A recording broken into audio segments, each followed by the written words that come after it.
Good morning. It's Mike. Welcome to the 8th installment of Drive Time with Mike. As you can see, I'm not driving. I'm sitting on my front porch on a beautiful Saturday morning. I didn't get a chance to do my video while I was driving this week, so I thought I'd do it right now and do it outside because it is just so beautiful. It's a beautiful spring day. Today we're going to look at Luke chapter 5, verses 12 through 16. Luke chapter 5, verses 12 through 16. And I want to talk about worship today. Now, here's the story.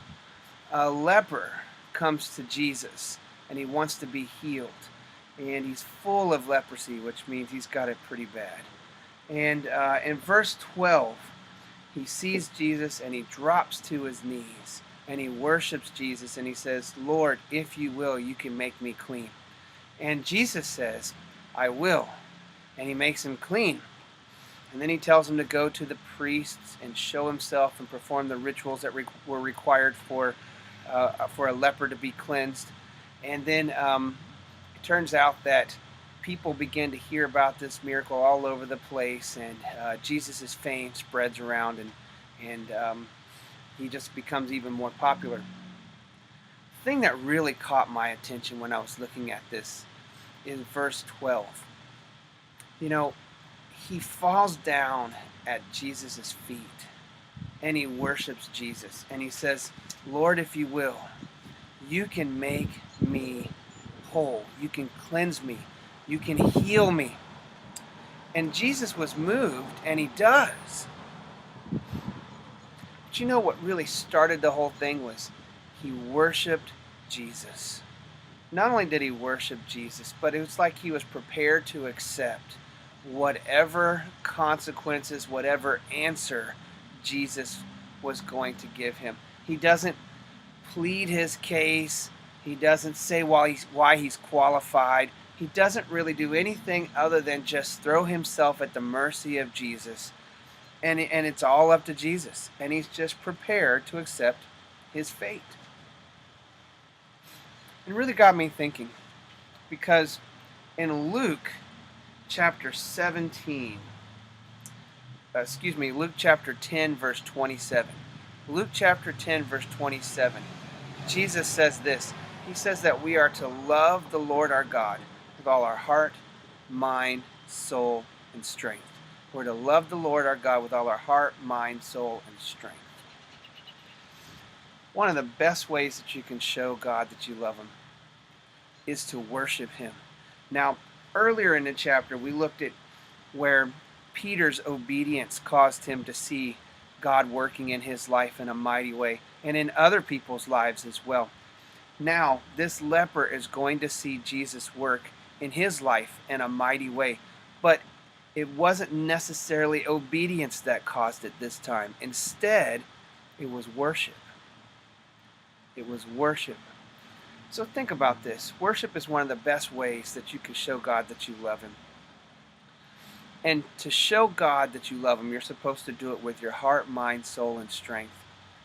Maybe you're like me and you've seen people who have a tendency or a preference to worship God one way and one way only. Here's what I mean. A lot of people in my particular faith tribe, they love to worship God with their minds. But it's very difficult for them to worship God with their hearts. And our worship sometimes can be stoic, and it can be very intellectual, but not very moving. There are others who love to worship God with their hearts, but their minds, not so much. They want to go have a great time. They want to go and really be moved by the Spirit, if you will. They want to really be moved by the emotion and the activity that takes place in the worship.